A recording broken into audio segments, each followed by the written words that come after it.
Hey, hola, ¿qué tal? ¿Cómo estás? Espero que te encuentres muy bien. Me presento, soy Waldo Salinas, pastor y plantador de Iglesia Central en la ciudad de Monterrey.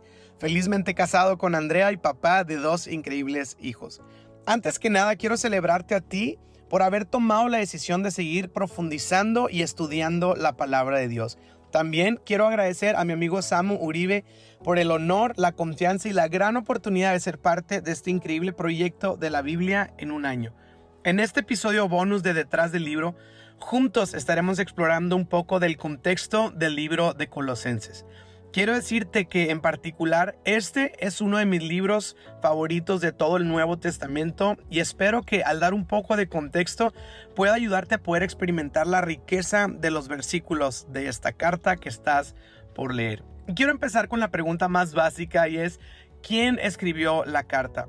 La mayoría de los estudiosos concuerdan que fue el apóstol Pablo quien escribió la carta durante su primer encarcelamiento en Roma alrededor del año 61 después de Cristo. Esta carta es parte de una serie de cartas escritas y enviadas al mismo tiempo. La carta de Filipenses, de Efesios y de Filemón, las cuales también son llamadas epístolas de las prisiones de Pablo. Y esto es por, como lo dijimos anteriormente, Pablo las escribió desde la cárcel. Ahora, ¿cuál es la razón por la que Pablo escribe la carta de Colosenses? La iglesia de Colosas era una iglesia que Pablo no había tenido la oportunidad de ir de una manera presencial. Esta iglesia había sido fundada por Epafras, un fruto de Pablo que resultó en su tiempo de ministerio en Éfeso. Colosas era un pueblo con una población pequeña que estaba pasando por una temporada de decadencia. Esto era un contraste muy grande con el gran crecimiento que se estaba experimentando en las ciudades vecinas de Colosas. Saber esto nos puede ayudar a entender un poco cuál era probablemente la sensación de desesperación y de frustración que la sociedad de Colosas podía estar experimentando. Y agregando a esto, en particular, la iglesia estaba experimentando una amenaza crítica de una herejía que atentaba directamente contra las doctrinas principales y básicas de la fe. Epafras, el pastor y fundador de la iglesia de Colosas, solicitó la ayuda de Pablo para tratar contra esta falsa doctrina que amenazaba a la iglesia.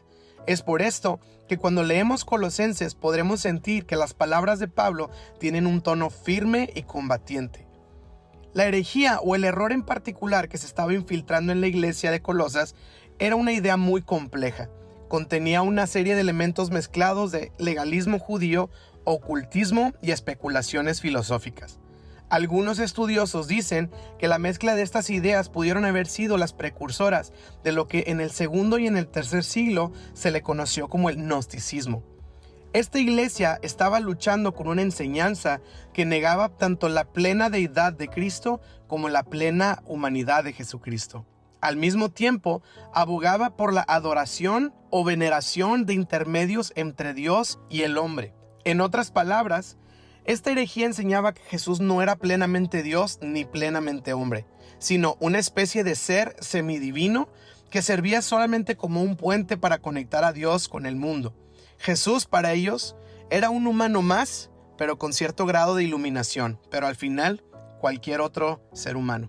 Ante estas ideas que atentaban directamente contra la persona de Jesucristo y su naturaleza, Pablo, de una manera fascinante, le enseña a la iglesia de Colosas la verdadera naturaleza de quién Jesús es con las siguientes palabras que encontramos en Colosenses 1, versículos 15, y voy a brincar hasta el 19, y dice: Cristo es la imagen visible del Dios invisible.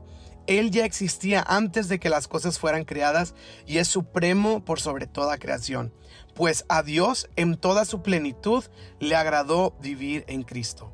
Esta enseñanza enfatiza de un Dios visible, hecho hombre, pero plenamente Dios, lo opuesto a lo que se estaba infiltrando en la iglesia.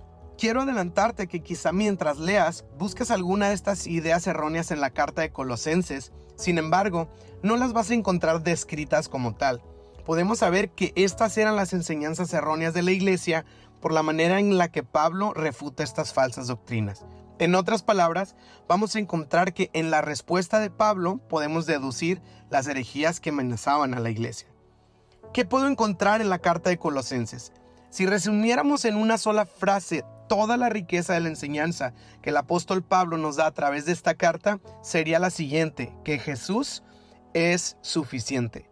Leyendo comentaristas bíblicos, encontré una frase que expresa lo siguiente sobre la carta de Colosenses, y dice la frase: ninguna carta de Pablo presentó una enseñanza tan elevada de Jesucristo ni insiste tanto en su plenitud y en su suficiencia. Hay un dato que me parece curioso acerca de la carta de Colosenses, y es que de los 155 versículos de la carta de Efesios, podemos encontrar contenido similar en la carta de Colosenses. Sin embargo, solo en la carta de Colosenses aparecen 28 palabras que no se hallan en ningún otro lugar de los escritos de Pablo y 34 palabras que no aparecen en ninguna otra parte del Nuevo Testamento.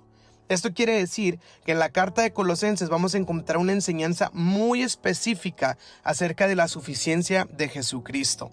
En este punto de la vida de Pablo, él tenía una comprensión sumamente profunda acerca del Evangelio y la persona de Jesucristo, la cual quiere compartir a la iglesia para afirmar su fe y recordarles que no necesitamos cumplir con obras para ser espirituales, cumplir con estándares filosóficos, procurar ser intelectuales o participar de rituales ocultistas para tratar de convertirnos en personajes iluminados. Todo esto son, como dice Pablo en Colosenses capítulo 2, filosofías huecas y disparates elocuentes que nacen del pensamiento humano y de los poderes espirituales de este mundo y no de Cristo. ¿Qué enseña la carta de Colosenses a nuestra vida el día de hoy? Esta carta está escrita para poder recordarnos a todos nosotros que vivimos en medio de una sociedad en la que constantemente se nos hace creer que nos hace falta algo, en la que constantemente cargamos con un sentimiento de estar incompletos, que Jesús es lo único que necesitamos y que Jesús es suficiente. Lo diré una vez más: Jesús es suficiente. Que Dios te bendiga.